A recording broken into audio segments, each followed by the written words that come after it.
स्वर्णरेखा नदी बचाओ आंदोलन चला रहे सोशल एक्टिविस्ट विश्वजीत रंतूनिया ने आज एक पत्रकार वार्ता आयोजित कर जिला प्रशासन, नगर निगम और जल संसाधन विभाग पर आरोप लगाए हैं कि तीनों ही विभागों द्वारा स्वर्णरेखा नदी को पुनर्जीवित करने के लिए दिए गए दिशा निर्देशों का उल्लंघन किया गया है।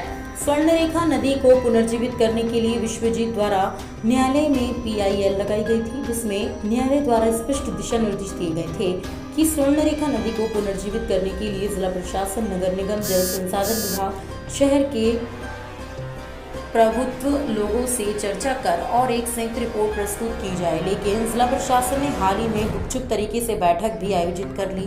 गत दिनों जब केंद्रीय जल संसाधन विभाग की टीम स्वर्णरेखा नदी का निरीक्षण करने आई, तब भी ना तो प्रभुत्व जनों को सुझाव देने के लिए बुलाया गया और न ही इस मामले को लेकर PIL लगाने वाले अधिवक्ताओं को सुझाव के लिए आमंत्रित किया गया। तो वहीं माननीय न्यायालय के आदेश का उल्लंघन है। अधिवक्ता विश्वजीत ने मांग की है कि स्वर्णरेखा नदी को पुनर्जीवित करने के लिए प्रशासन शहर के प्रभुत्व जनों को बैठक में बुलाकर विस्तृत रिपोर्ट तैयार करे और जल्द से जल्द स्वर्णरेखा नदी का पुनरुद्धार किया जाए। उन्होंने बताया कि स्वर्णरेखा नदी के पक्कीकरण के बाद एक और जहां स्वर्णरेखा नदी नाले में तब्दील हो चुकी है, तो दूसरी ओर शहर का वाटर लेवल भी डाउन हुआ है। इसीलिए स्वर्णरेखा नदी को पुनर्जीवित करने के लिए आंदोलन चलाया जा रहा है।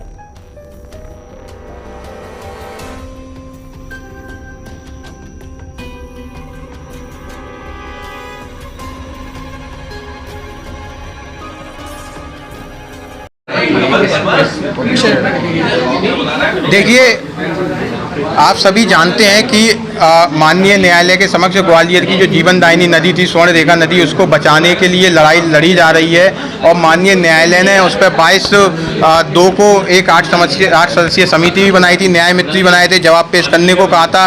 2 महीने बाद उस पर सुनवाई हुई, जवाब पेश नहीं हुए। उसके बाद 1 हफ्ते बाद सुनवाई हुई 4 मई को।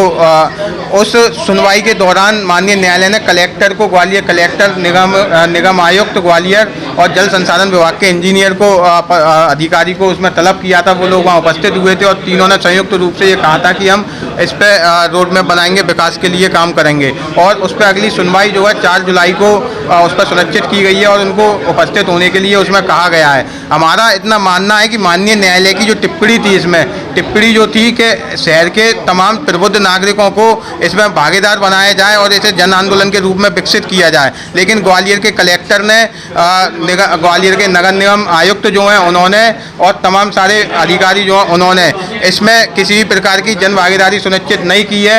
और कल जब नर्मदा बेसिन के अधिकारियों ने और केंद्रीय जल आयोग के लोगों ने निरीक्षण किया, उसकी जो कॉपी है मेरे सामने, उसमें स्पष्ट तौर पर लिखा हुआ है कि याचिकाकर्ता की ओर सूचना, लेकिन इस याचिकाकर्ता को भी किसी भी प्रकार की सूचना नहीं दी गई है। शहर के तमाम लोग जो टिप्पणी में उन्होंने माननीय न्यायालय ने कहा था कि भागीदार बनाया जाए, उनको भी सूचना नहीं है।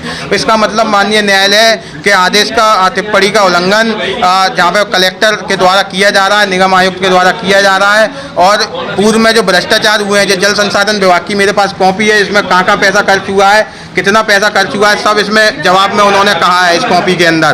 ठीक है, उसमें वो पूरा पैसे में जो भ्रष्टाचार हुआ है, उस भ्रष्टाचार को छुपाने के लिए इसमें गोलमेल किया जा रहा है, लीपापोती की जा रही है और उसको पूरा छुपाकर इसमें जवाब पेश करने की, रोड मैप पेश करने की तैयारी की जा रही है।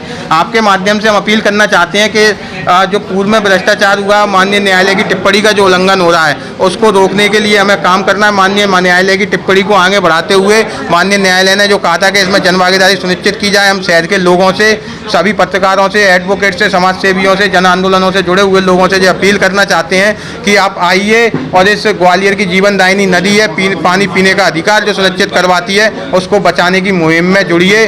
और जो इसमें भ्रष्टाचार छुपाने का जो काम कर रहे हैं, न्यायालय को, न्यायालय के सामने जो हेराफेरी करना चाहते हैं, उसको भी हम उजागर करने का काम करते हैं।